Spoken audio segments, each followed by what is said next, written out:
Well, hi, everybody. I'm Don Stewart, and welcome to another edition of Breaking News. Today is Tuesday, the third day of September, 2024. And as always, we have a number of important stories that we all need to know about that continue to set the stage for what the Bible tells us our world will be like before the second coming of Jesus Christ and the many predicted events that will precede it.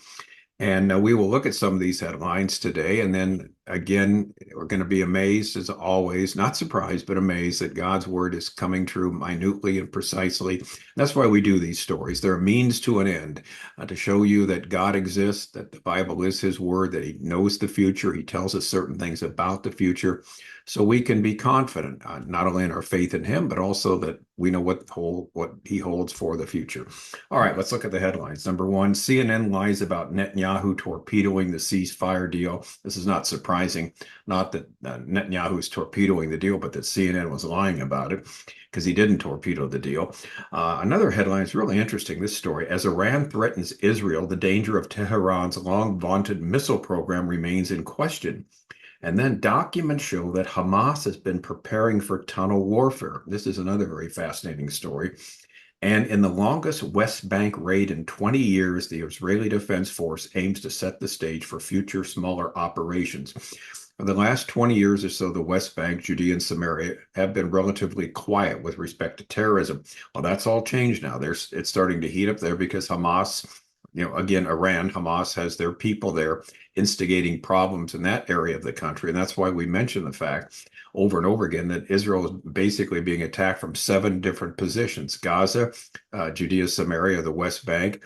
You've got, of course, Hezbollah in Lebanon, and the different groups in Syria and Iraq, the different terrorist groups. Of course, the Houthis way down south in Yemen. And last but certainly not least, the worst of all is Iran itself. And so they have to fight on all these different fronts. All right, another announcement real quickly. I was going to today do our first episode of the timeless truths from the Bible, and talk about them. What we're going to be doing here, and I've got 65 books that we've written. It's on our website, Educating Our World. I'm going to do for the next 65 days, once we start, one book a day. We'll have the title of the book. We'll explain a summary of what's in it, then give some timeless truths from the book. And that's hopefully to encourage you to study these subjects, to read them, to study them, where you'll find the answers on these various subjects.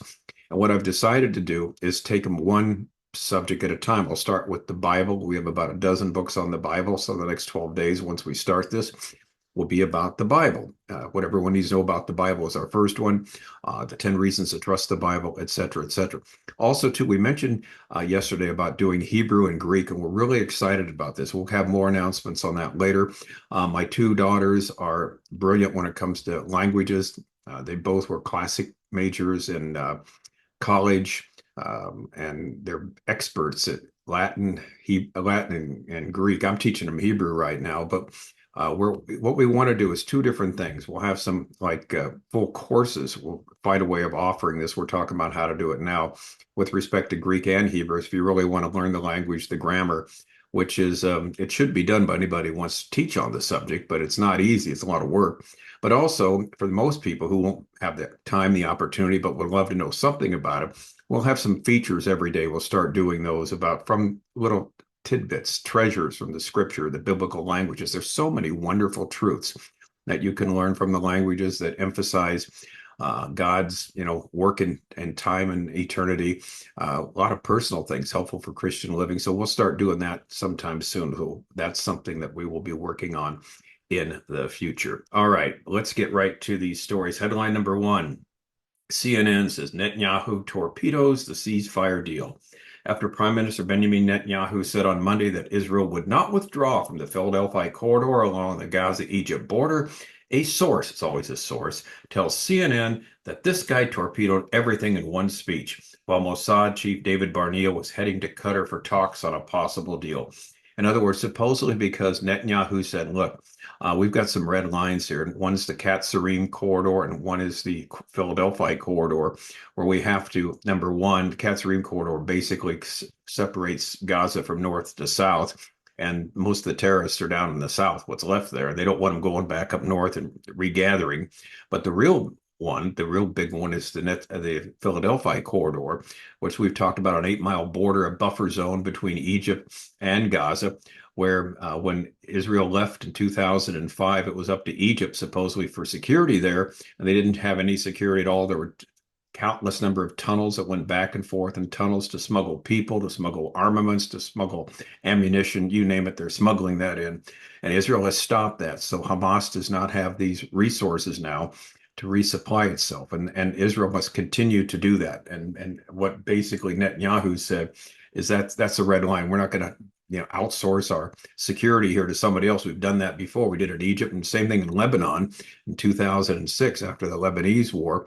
And like we've said, the United Nations was supposed to take care of this buffer zone for 18 miles between the area of the border of Israel and Lebanon and the Litani River.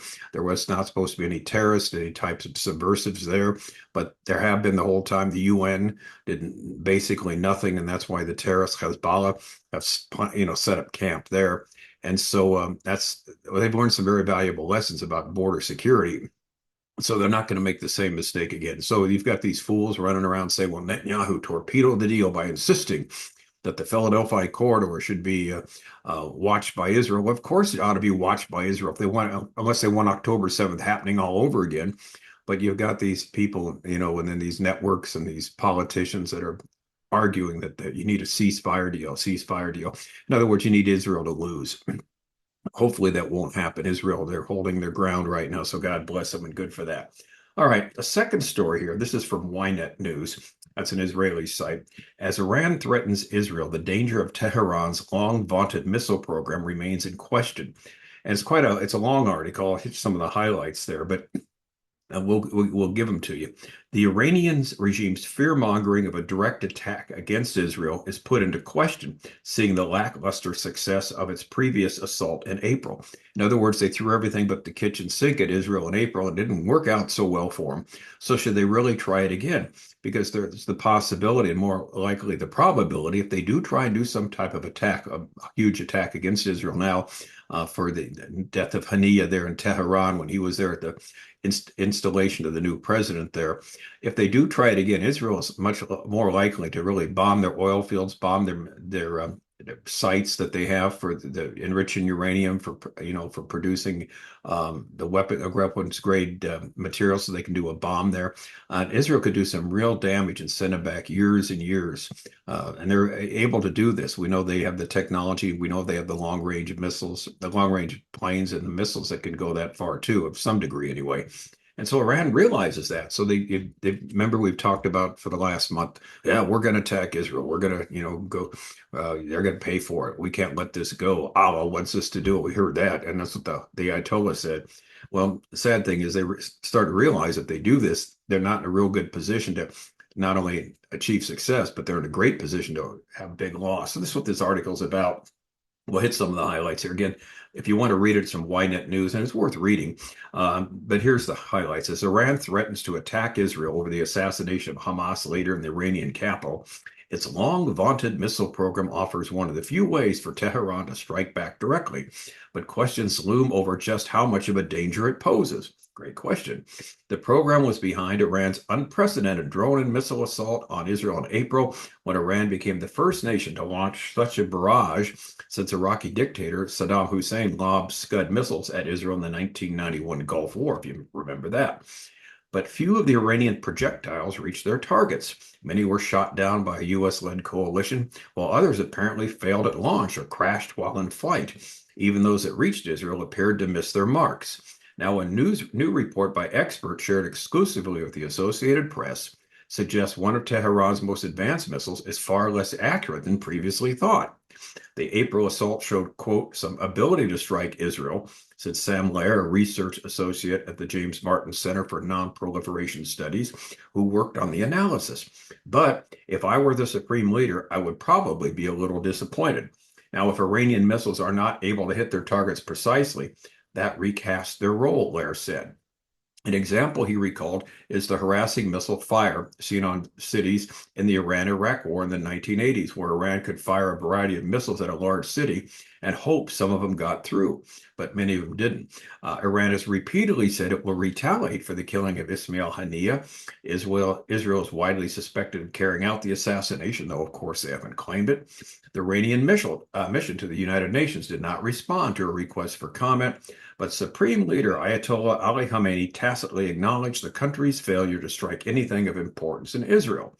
And so, again, they're concerned about what to do. They sent a fuselage of missiles and drones, if you recall that, because of a suspected strike. Well, it was a Israeli strike in April that hit an Iranian diplomatic compound in Damascus, and this is what caused it. They killed 2 Iranian generals and 5 officers, as well as a number of Lebanese Shiite militia Hezbollah. And so this from April 13th and 14th was a response to that taking out of these Iranian leaders and these other people. And the Revolutionary, I always love this guy's name, the Revolutionary Guard commander, his name is General Hossein Salami.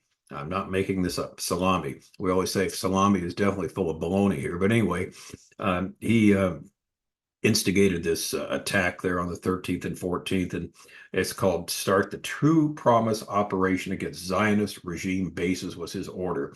So the missiles started flying, but it really didn't do much at all. Again, the drones, the missiles, evidently, Israeli officials estimated they sent 170 drones, 30 cruise missiles, and 120 ballistic missiles. And basically, nothing hit their target, nothing at all. They were shot down by Jordan, the U.S., France, the UK, and of course Israel. So that was 50% of their missiles also supposedly failed to launch or crash before reaching the target, which wasn't really impressive. So the bottom line is Iran is kind of wondering, well, should we try something again? Because the last time didn't go real well. And if we try something again, what we have a lot to lose, because Israel was not allowed, remember, to retaliate. Joe Biden made it clear, we don't want you to retaliate at all. And so they just did one little small thing in the center of the country of Iran, hit one of their sites that was near the where they enrich uranium there, and basically showing that we can hit anywhere. But it wasn't a full-blown response. And again, Israel doesn't want a regional war either, but Israel also wants this to be done with once and for all, this program that they have, because they want to build a bomb. They've not been shy about saying this for decades, to kill the little Satan, Israel, and the big Satan, United States. And so this is what their goal is, and we'll see how it goes. But they're giving second thoughts now to all this, as they should. All right, next headline. Documents show Hamas has been preparing for tunnel warfare. Now, this is interesting. Blast-proof doors, night vision gear, hidden shafts found by GPS, how to maximize casualties, how to maneuver in the dark, all in Hamas manuals that were found by the IDF in Gaza. New York Times reported yesterday, Monday, that internal Hamas documents detail the meticulous preparations made by these terrorists for a war against the IDF within the Gaza tunnel system. The documents highlight how Hamas has refined its tunnels and combat strategies in anticipation for the underground battles expected to face. Now, among the revelations in a Hamas training manual, it instructs fighters on how to move through tunnels using night vision equipment and guiding each other by placing hands on the person ahead. Another document signed by Hamas leader Yahya Sinwar approves funds for upgrading the most critical tunnels, including the installation of armored doors to make it more difficult for the IDF to breach them. New York Times report is based on a series of documents captured by the IDF during the ground operations, as well as interviews with experts in security and intelligence officials familiar with the tunnels. And so it has been found by the security forces way back in November. So they've known about this for a while. And so, this is basically what it's come to now. They're staying underground. The tunnels, they're what's left of them. That is the Hamas people there in the Rafah area. They've destroyed about 150 tunnels in the area of Rafah. Rafah, of course, is right on the border with Gaza and Egypt. And there's still more. There was just one found yesterday, another 1 kilometer long tunnel. They just discovered another one. So they're still there, and these people are hiding there. But again, they're fewer and far between. And so they're preparing for this. Now, how many are left, how much they'll be able to fight the rest of the IDF, we don't know. But the point is, the fighting isn't over, because the tunnel fighting is going to be very, very difficult. And sad to say, we had the 6 hostages that were murdered in one of the tunnels that the IDF, as they were moving through Gaza, came upon. And it's assumed that the other hostages are in other tunnels hidden somewhere. And as we've heard from the Jewish Chronicle website, supposedly they're surrounding Sinwar. They're chained or handcuffed together near Sinwar to protect him. So we'll see. But again, the fighting isn't over, but it's for all intents and purposes, Israel has won the day. They've got the security there at the border. They're going to keep that. And the world keeps crying out. Remember, we had this story yesterday. Joe Biden's got one last shot. This is the last shot for a ceasefire.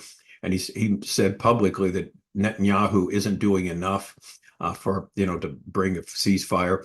And what's interesting, as usual, the Biden administration had to walk back that comment because they've been saying for months Israel has agreed to what Biden put forward. And if you watch Biden the other day, talk about a guy's not only losing it, he's lost it, incoherent.